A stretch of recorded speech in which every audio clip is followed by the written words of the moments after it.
भक्ती प्रेमावीन हो ज्ञान नको देवा अभिमान नित्य नवा तया माझी जमते आता आवाज बसलाय पण तरी जमते हळूहळू विठ्ठला विठ्ठला विठ्ठला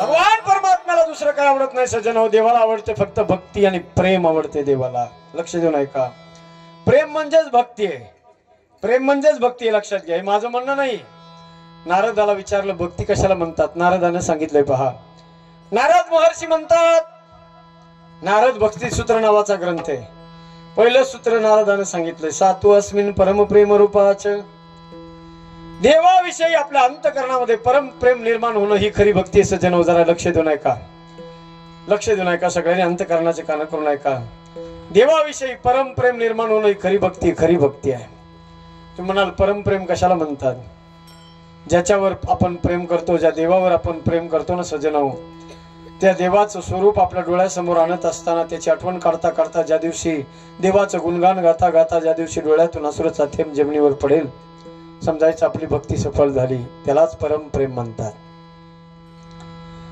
मम गुण गावत हे पुलक शरीरा कंठी प्रेम दाटे नयनी निरलोटे कंठी प्रेम दाटे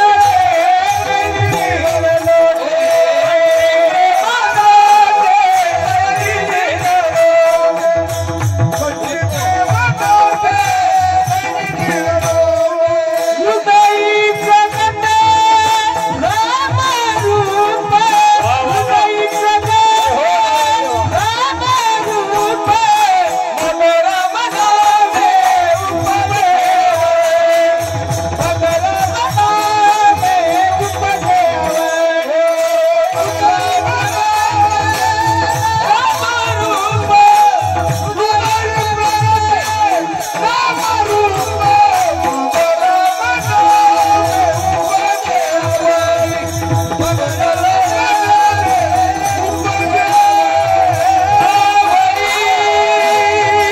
प्रकट काय गोड म्हणलं महाराजांनी कंठी प्रेम दाटे नयनी निर्लोटे कंठी प्रेम दाटे नयनी निर्लोटे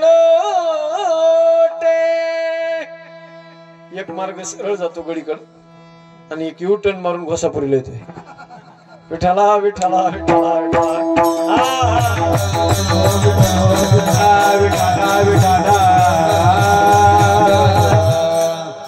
कंठामध्ये प्रेम असलं पाहिजे आणि कंठी प्रेम दाटे नयनी नीर लोटे भक्तीचं लक्षण आहे सज्जन हो कुणासारखी करावी ती भक्ती ते प्रेम कसं करावं नारदाने उदाहरण दिलं सज्जनाव यथा ब्रज गोपिकानाम अरे ज्याप्रमाणे वृंदावनातल्या गोकुळातल्या गवळणीने देवावर प्रेम केलं ना तसं प्रेम देवावर करावं क्षणभरी नवी संबे जगत रे जीवना कानया रे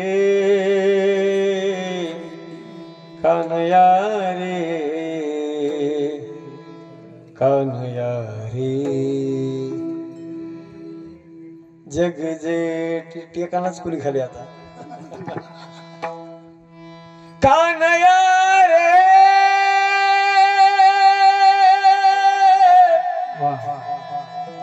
कानया रे कानया रे जग जेठी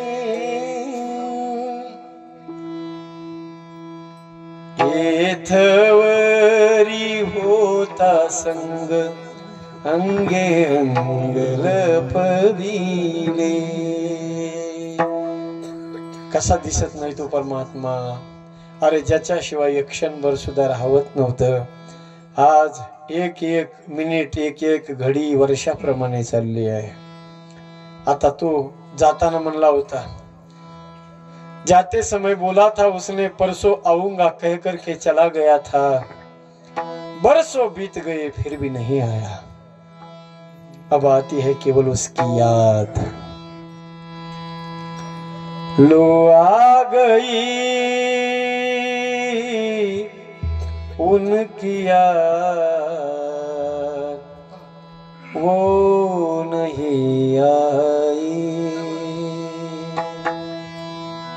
लो आ गई उनकी याद, वो नहीं आई. लो थरथरा रही है अब शम्मे जिंदगी की, उजड़े हुए मोहब्बत, महिमा है दो घड़ी की, मर कर ही हम मिलेंगे, जीते जी मिल ना पाए. लो आ गई उनकी याद, वो नहीं आए. आता फक्त त्याची आठवण येते. असं वाटतंय गवळणी म्हणतात, देवा आता जिवंतपणे तुला भेटणं होईल का नाही गॅरंटी नाही. मर कर ही हम मिलेंगे, जीते जी मिल ना पाए. काय प्रेम आहे त्या गोपिकांचं सज्जन हो. बघा देवाची याद आपल्याला आली पाहिजे बरं का. लक्ष देऊन ऐका शब्द. देवाची जेव्हा आपल्याला याद येते ना, त्यावेळेला त्या याद शब्दाला तो परमात्मा उलट करत असतो सज्जन. आपल्याला त्याची याद आली ना, मग त्याला आपली दया येते. दया प्रेम होत त्या गवळणींचं सज्जन हो. निष्पाप प्रेम केलं, निस्वार्थी प्रेम केलं. या जगामध्ये प्रत्येक माणूस एकमेकावर प्रेम करतो सज्जन हो, पण स्वार्थ आहे त्याच्यामध्ये. मुलगा बापावर प्रेम करतो, स्वार्थ आहे, बापाची संपत्ती घ्यायची आहे. बाप पोरावर प्रेम करतो, म्हातारपणाची गाठी बनणार आहे. या जगातला प्रत्येक माणसाचं प्रेम स्वार्थी आहे सज्जन हो. निस्वार्थी प्रेम करावं, मित्रावर प्रेम करावं, निस्वार्थी प्रेम असावं. आणि असं निस्वार्थी प्रेम जर जीवनात असेल तर सज्जन हो, आत्महत्याच करणार नाही कुणी, आत्महत्याच करणार नाही कुणी. मित्र असला जवळ जर मनासारखा, मित्र वनव्यामध्ये गारव्या सारखा. एक तू मित्र कर आरशा सारखा, मित्र वनव्यामध्ये गारव्या सारखा.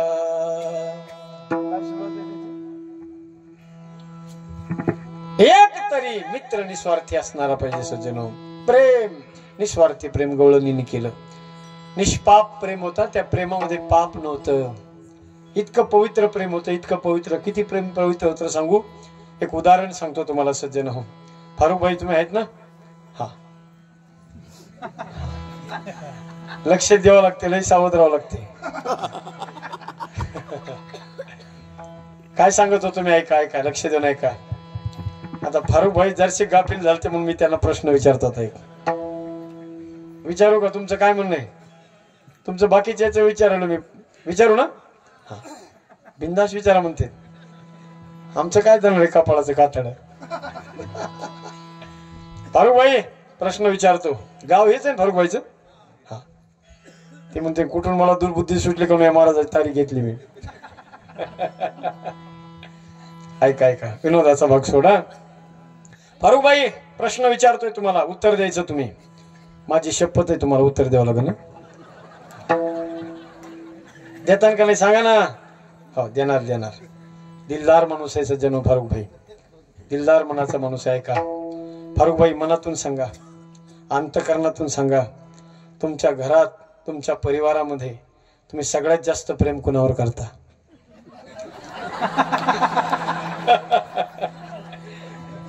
हे काऊन हसायलेत माहितीये का?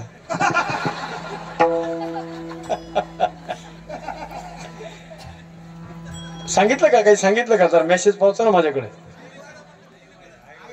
वा फारुख भाईसाठी एकदा जोरदार टाळी वाजवा, जोरदार वाजवा. तुमचं हसणं फेल गेलंय बरं का. त्यांचं उत्तर वेगळं निघालंय. ते म्हणले माझं सगळ्यात जास्त माझं प्रेम आहे. सगळ्यात जास्त या शब्दाखाली अंडरलाईन करा. सगळ्यात जास्त या शब्दाचा फार महत्वाचा आहे. त्यांनी सांगितले माझ्या आईवर सगळ्यात जास्त प्रेम आहे माझं. वा वा वा. हाच प्रश्न आणखी मी कुणाला विचारला असता तर कुणी म्हणेल सज्जन माझ्या बापावर माझं प्रेम आहे, कुणी म्हणेल माझ्या पत्नीवर माझं प्रेम आहे, कुणी म्हणेल माझ्या मुलावर माझं प्रेम आहे, कुणी म्हणेल माझ्या मुलीवर माझं प्रेम आहे. प्रत्येकाचं प्रेम वेगळं वेगळं असू शकतंय सज्जनाओ. मला गवळणीचं निस्वार्थी प्रेम आणि पवित्र प्रेम तुम्हाला सांगायचंय. फारुख भाई त्या गोपिकांनी प्रेम केलं हो, इतकं पवित्र प्रेम केलं. ऐका, अरे आमच्या माय माऊलीने आपल्या सगळ्यात जास्त आपण प्रेम कोणावर करतो सांगतो तुम्हाला मी सज्जन हो. प्रत्येकाचं वेगळं वेगळं प्रेम असू शकतं, पण एक सगळ्याचं मिळून मी उत्तर सांगतो. जर माझं उत्तर तुम्हाला पटलं तर जोरदार टाळी वाजवा, नाही पटलं तर अजिबात टाळी वाजवू नका. सांगू का फारुख भाई? सांगू. सगळ्यात जास्त तुम्ही आम्ही आपण सगळेजण सगळ्यात जास्त कोणावर प्रेम करतो? आपल्या परिवारात कुटुंबामध्ये सगळ्यात जास्त आपलं प्रेम असतं सज्जन हो आपल्या कुटुंबात. जे सगळ्यात छोटं बाळ आहे ना, 1-1.5 वर्षाचं छोटं बाळ, त्या बाळावर सगळ्यात जास्त प्रेम माणसं करतात. तो मुलगा असू द्या, तो नातू असू द्या, तो कुणी बी असू द्या, छोटं बाळ. अरे 8 दिवस पत्नी माहेराला गेली फरक पडत नाही, महिनाभर आई दुसऱ्या गावाला गेली फरक पडत नाही, वर्षभर मुलगा दुसऱ्या देशाला गेला फरक पडत नाही. घरातलं छोटं बाळ 1 घंटाभर जर दिसेना झालं तर घर वसाड पडल्याशिवाय राहत नाही सज्जन. प्रेम आहे घरात. सगळ्या लोकांचं त्या बाळावर प्रेम असतं. कोणता बी घरातला मोठा माणूस आला की पहिलं त्या बाळाला पटकन उचलून घेणार. अरे आपलं बाळ आहे म्हणून आपण त्याला उचलून घेऊ, याच्यात नवल नाही का? अरे आमच्या या माय बावल्यांनी सकाळी सकाळी बाळाला आंघोळ घालावी, चांगला शृंगार करावा त्या बाळाचा, चांगले कपडे घालावे, मेकअप करावा, गालाला काजळाचा टिपका त्या बाळाच्या लावावा. आणि प्रद्युम्न महाराज, प्रमोद महाराज त्या बाळाला त्या आईनं रस्त्यामध्ये अंगणामध्ये आणून उभं करावं. दाराच्या समोर रस्त्यानं जाणाऱ्या येणाऱ्या माणसानं त्या बाळाला पाहिलं ना तर राहत नाही त्याला. पटकन तो माणूस त्याला उचलून घेतो, कडेवर घेतो, एवढ्यावर थांबत नाही. कडेवर घेऊन सज्जन हो त्या बाळाची तो माणूस पप्पी घेतो. रस्त्यानं जाणारा येणारा माणूस ज्या वेळेला बाळाला उचलतो ना तेव्हा तो हा विचार करत नाही बाळ कुणाचं आहे. जरा बारकाईने लक्ष द्या सज्जन हो, तुमच्या डोक्यातून सगळे खटके निघून जातील. रस्त्यानं जाणारा येणारा माणूस हा विचार करत नाही हे बाळ कोणाचं आहे, हे आपलंच आहे का दुसऱ्याच आहे, हे आपल्याच जातीचं आहे का आपल्या दुसऱ्या जातीचं आहे, हे आपल्याच धर्माचं आहे का दुसऱ्या धर्माचं आहे, हे आपलंच आहे का कुणाचं आहे, काही विचार करीत नाही. छोटं बाळ आहे, सुंदर दिसतंय, मनाला आवडलंय ना पटकन उचलून घेतो, कडेवर घेतो, त्याची पप्पी घेतो. ऐका, ज्या वेळेला मोठा माणूस त्या छोट्या बाळाची पप्पी घेत असतो सज्जना हो, त्यावेळेला त्या मोठ्या माणसाच्या अंतकरणात पाप वासना नाही आणि बाळाच्या बी मनात मोठ्या माणसाविषयी पाप वासना नाही. याला म्हणावं पवित्र प्रेम. आणि इतकं पवित्र प्रेम माझ्या गवळणींनी भगवान परमात्म्यावर केलं. अरे देवावर प्रेम करायचं नाही तर जातीपातीचा विचार न करता सगळ्या गोष्टीला बाजूला ठेवून देवावर प्रेम करा. उंच नीच काही नेने भगवान तिष्ठे भाव भक्ती देखोनिया. आणि अशी भक्ती सज्जन हो, तिच्यासाठी ज्या भक्तीसाठी देव उभा राहतो कमरावर हात ठेवून सज्जन हो, ती भक्ती सोपी नाही बघा. तुकोबा जगद्गुरु तुकोबाराय म्हणतात, निवडे तो भोळी हे विरळा शूर निवडे तो पाळी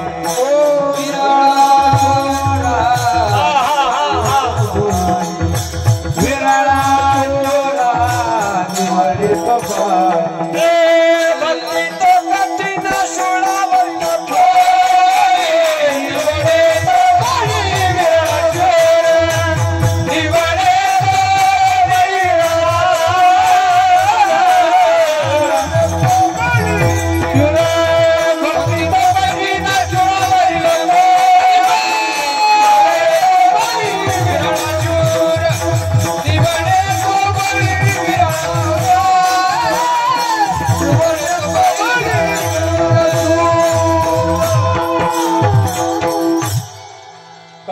कठीण आहे ती भक्ती सज्जन हो. भक्ती रूपी पोळी गोड आहे पण प्राप्त करणं अवघड आहे. कुणाला बी मिळत नाही. तुकोबाराय म्हणतात, निवडे तो बळी विरळा शूर. शूराला मिळते ती पोळी शूराला. शूर कुणाला म्हणावं सज्जन हो ऐका, कुणाला म्हणावं शूर. 5 मिनिटं राहिलेत आपले सज्जन हो. त्या शूर कोणाला म्हणतात तुम्हाला सांगतो मी ऐका. जी माणसं देवासाठी आपल्या प्राणाचं बलिदान देतात, जी माणसं देवासाठी प्राणाचं बलिदान देतात, जी माणसं देशासाठी आपल्या प्राणाचं बलिदान देतात, जी माणसं धर्मासाठी आपल्या प्राणाचं बलिदान देतात, त्यांना शूर म्हणावं सज्जन हो. ते शूर आहेत, खरे शूर आहेत. आजही हिमालयात जर आपण गेलो तर सज्जन हो, हिमालयामध्ये सियाचीन सारख्या ठिकाणी -50 डिग्री सेल्सिअस तापमान आहे. अर्धा तास माणूस जर अग्नीच्या जवळ नाही गेला तर बॉडीतलं रक्त गोठून मरण्याची शक्यता आहे. पण अशा भयंकर परिस्थितीमध्ये माझ्या देशाचा जवान कमरे एवढं स्वतःला बर्फामध्ये गाडून घेतो. खांद्यावर AK-47 मशीन गन असते. रात्र रात्र डोळ्यात तेल घालून जागा असतो सज्जन हो. एक क्षण सुद्धा इकडे तिकडे पाहत नाही. सतत लक्ष असतं. एक मस्तकाला त्याने कफन बांधलेलं असतं सज्जन हो. जगण्याची इच्छा अंतकरणात राहिलेली नसते बघा.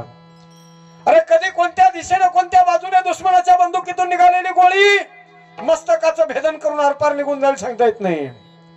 पण अशा परिस्थितीमध्ये माझ्या देशाचा जवान सज्जन हो, देशाच्या रक्षणासाठी, या मातीच्या रक्षणासाठी आपल्या मस्तकावर सज्जन हो गोळी झेलायला तयार होतो. तो देशाचा जवान खरा शूर आहे सज्जन हो. जगण्याची इच्छा राहिलेली नसते अंतकरणामध्ये त्यांच्या. काय म्हणतात देशाचे जवान, हम जिएंगे रे मरेंगे ए वतन तेरे लिए, दिल दिया है जान देंगे ए वतन तेरे लिए, दिल दिया है जान देंगे ए वतन तेरे लिए. तू मेरा कर्म, तू मेरा धर्म, तू मेरा ईमान है. ए वतन महबूब मेरे, तुझे पे दिल कुर्बान है. हम जिएंगे और मरेंगे ए वतन तेरे लिए, दिल दिया है जान देंगे ए वतन तेरे लिए, दिल दिया है जान देंगे ए वतन तेरे लिए.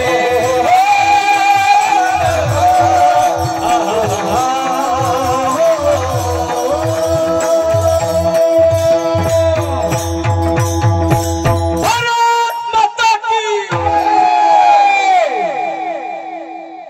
देशासाठी मरायला तयार असतात देशाचे जवान. शूर आहेत ते खरे. ऐका सज्जन हो, लाखो नोकऱ्या आहेत, लाखो. जगण्यासाठी पोट भरण्यासाठी लाखो नोकऱ्या आहेत. या जगाच्या पाठीवर एकच नोकरी आहे सज्जन हो, जी नोकरी जगण्यासाठी नाही मरण्यासाठी नोकरी आहे. ती म्हणजे माझ्या देशाच्या जवानाची नोकरी आहे सज्जन हो. देशाचा जवान ज्या वेळेला मिलिटरीमध्ये भरती होतो ना मायबाप, देशाचा जवान ज्या वेळेला मिलिटरीमध्ये भरती होतो त्याला माहिती असतं सिलेक्शन झाल्यानंतर दुसऱ्या दिवशी सुद्धा मरण येऊ शकतं. पण मागे सरत नाही तो. मस्तकाला कफन बांधून एक एक पाऊल पुढे चालत असतो तो देशाचा जवान. विठला विठला विठला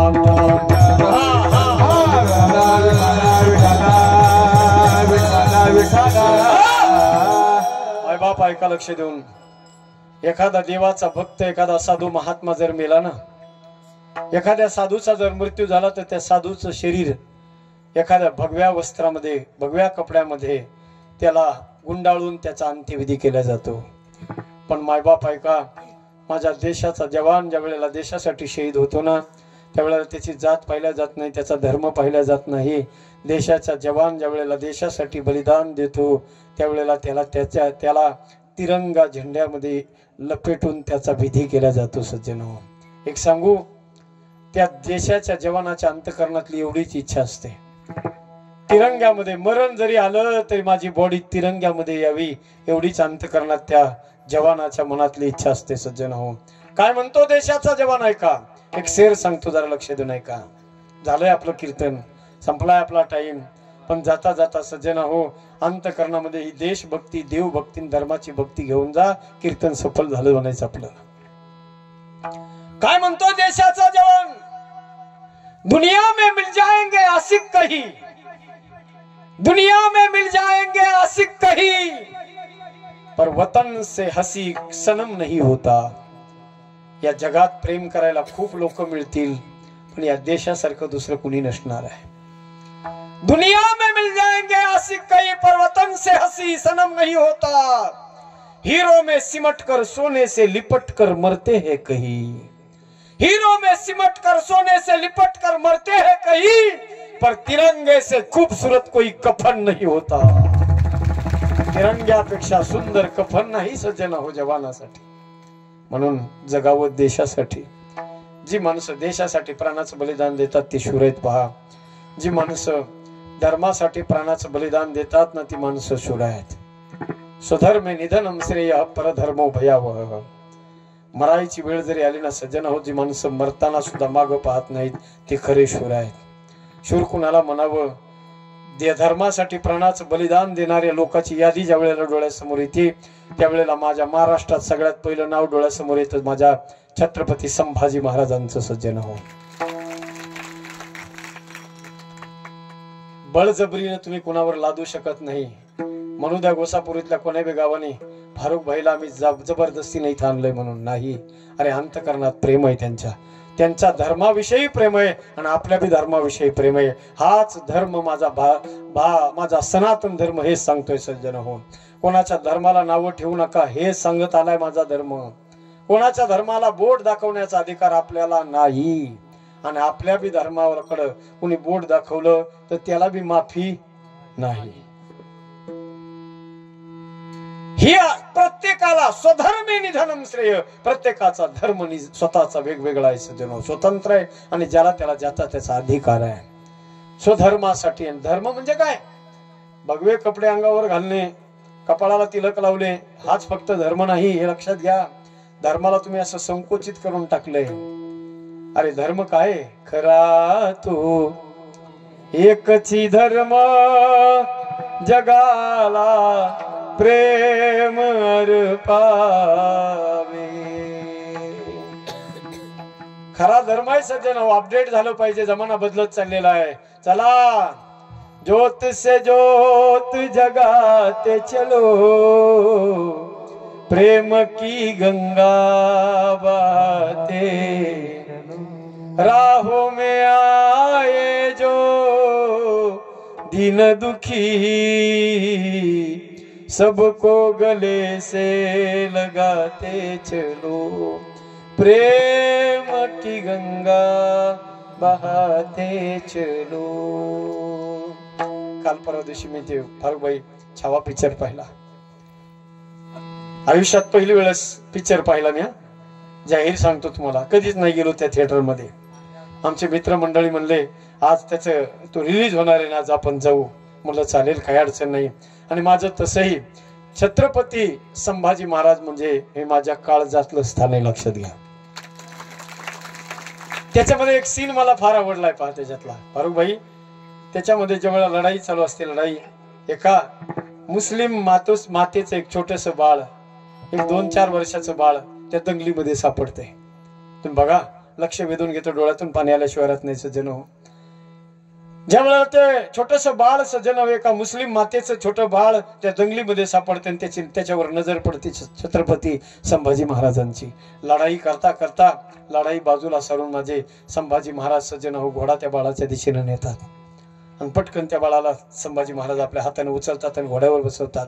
ती माय रडत असते जोर जोरानं. तिला वाटत असतं माझं लेकूर आता जंगलीत सापडणार, घोड्याच्या पायाखाली तुडवल्या जाणार. कोण वाचवणार माझ्या लेकराला, कोण वाचवणार सज्जन हो. कारण इथे लढाई चालू आहे, एकीकडे मुघल आहेत आणि एकीकडे मराठी आहेत. कोण कोण वाचवणार. पण तशा परिस्थितीमध्ये सज्जन हो माझ्या संभाजी राजांनी त्या बाळाला उचललं आणि अलगद फुलासारखं त्या लेकराला उचलून त्या आईच्या गोदीमध्ये ठेवलं ना. त्यावेळेला सज्जन हो संभाजी महाराज 5 मिनिटं त्या दृश्याकडे पाहत होते. वांडे महाराज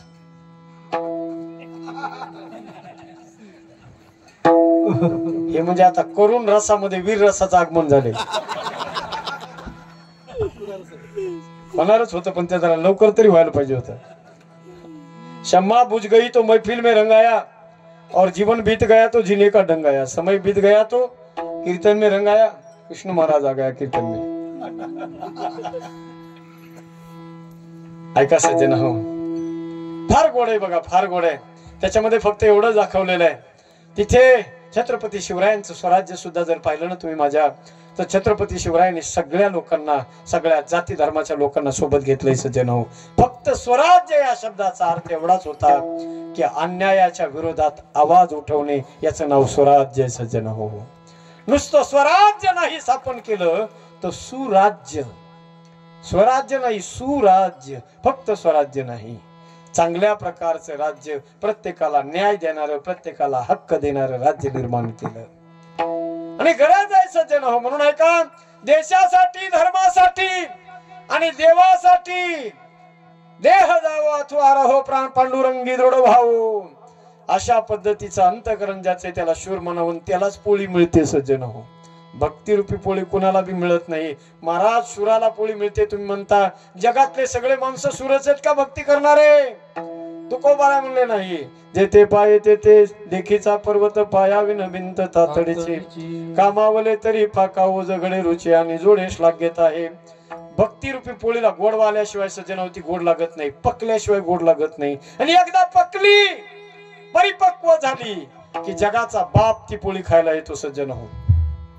ज्या सुखा कारणे देव वेडावला, ज्या सुखा कारणे देव वेडावला, वैकुंठ सोडून सदसदनी राहिला, देवा वैकुंठ सोडून सदसदनी राहिला, राहिला, राहिला. त्या भक्तिरूपी पोळीचा आनंद घेण्यासाठी वैकुंठातला देव खाली येतो. नुसता देव खाली येत नाही, महादेव सुद्धा खाली येतो. ज्या वेळेला रंग भरतो ना सज्जन, भक्तीचा रंग आहे. रंग भरे कीर्तनात प्रेमे नामदेव कीर्तन करी पुढे देवनाचे पांडुरंग,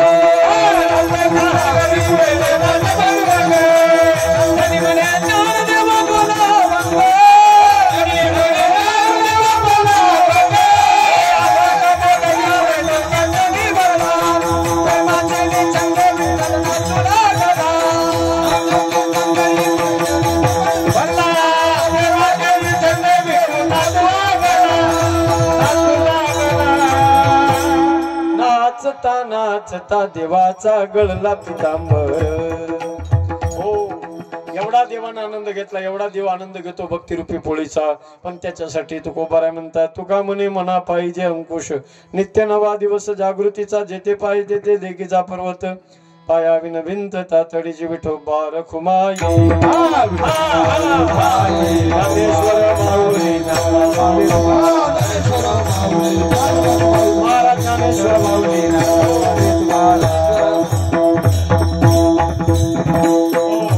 भांडे महाराज, आपल्या रानात पाळी हाणता हाणता जर आपलं आऊत दुसऱ्याच्या रानात गेलं ना तर शेजारी सहन करीत नसतो.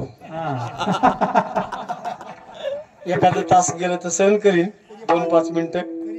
काकरी जाऊ दे आता गेली, त्या काकरीचा माल तुम्हाला देऊन टाकू.